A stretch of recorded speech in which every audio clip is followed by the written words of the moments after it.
Uy, may bantay sa ilalim. NANI?! Binantayan na nila ngayon. Silipin natin. May bantay sa ilalim. Sa ano, underpass ayun oh. Ayun ang dami oh. Run. Oh, ano, daan kayo sa underpass ngayon. Ang dami ngayong bantay. Nagiging expressway pa naman yan. Nako, yari, ang dami mahuhuli dyan. Kung sa mga underpass ay mga overpass, nakaka-20 daw sila eh. Oh my God! Wow! Sana all. So dyan, hindi lang 20 mahuhuli dyan. Kasi nasanay na yung mga motorista eh na walang nagbabantay dyan.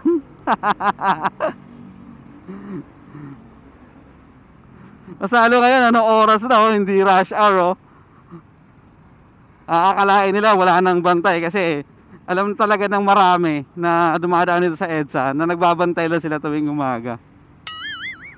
Good luck and goodbye 5,000. Kaka-upload ko lang ata kanina nung ano ko dyan ah. Observation ko dyan ah. Biglang kabig si Kuya. Hindi sila madadala kakadaan dyan sa EDSA busway kasi walang nagbabantay dito eh. Na kaya hindi sila madisiplina o hindi sila patuloy pa rin silang dumadaan sa EDSA busway kasi nga sa EDSA ang mga underpass walang nagbabantay. Alam ko kaka-upload ko lang nun eh. Meron naman pala eh, nagbabantay sa ilalim eh. Ayos yan, ayos, goods. Pero maganda kasi wala sila nahuli dun eh no. So siguro siyempre yung mga kapwa natin motorista alerto na yan eh. Wala sila nasa kote dun sa ilalim. Which is kung aanuhin mo, kung araw-araw ko dumadaan dyan eh, ang daming dumadaan dyan na ano, hindi dapat dumaan dyan sa EDSA busway. O kung nakahuli man sila siguro yung mga later na, yung mga earlier na kasi siguro nalaman na nga na may bantay.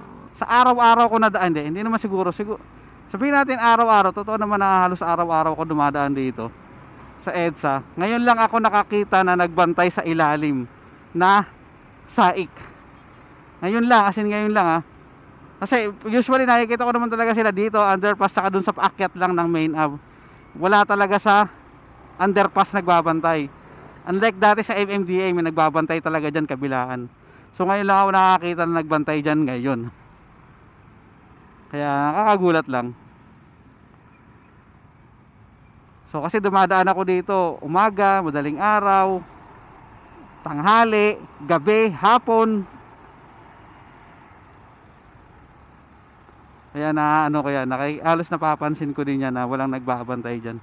So siyempre isa rin sa na-obserbahan ko lagi sa halos araw-araw ko na pagdaan dito. Usually isang beses lang sila nagbabantay o isang spot lang ang binabantayan nila. So pag wala sila dito, malamang nandun sila sa Ortigas flyover. Isang beses ko lang sila nakita na tatlong spot ang binantayan nila. Dito, Kamuning flyover, Santolan flyover, tsaka Ortigas flyover. Sabay-sabay. First time ko rin nakita yon. So tama yan. Actually tama yan kasi visible sila. Siyempre mag-iingat ay mga motorista na dumaan kasi naaalangan na sila eh na uy, baka meron ngayon bantay dyan, uy baka nandyan sila ngayon ba? Yung ganun ba? Kasi dati nung mga MMDA nagbabantay dyan, halos wala ka na makikitang dumadaan dyan. Halos wala na. Kung meron naman isa-isa, dalawa na lang talaga. Isa-isa, kung nadadaanan ko, isa na lang yung nahuhuli nila, isa-isa, ganun. Kasi visible sila dati, lahat ng spot, lahat ng binabantayan nila. Underpass, flyover, dun sa EDSA Pasay, may bantay sila. Kaya siyempre kung ikaw ang motorista na papanood mo sa balita, araw-araw may bantay, tapos kung saan-saan sila nakapwesto, kahit ikaw ma-alerto ka eh, wag hindi na ako nadaan dyan. Kasi posible na nandyan sila eh, di ba? So tama yan, ayos yan, di ba?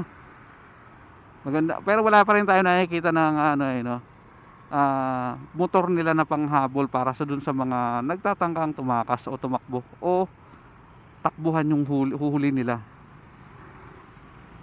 Kasi napapanood naman natin sa TV, sa balita na sunod-sunod at ang daming tatangkang tumakas diyan sa EDSA busway. Sa sobrang takot nga at mahuhuli yung isa nga nag counterflow pabalik para hindi ulit mahuli.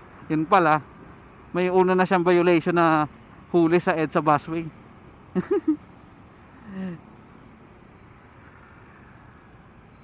Kaya natakot siya na mahuli ulit, kaya nag counterflow na lang siya.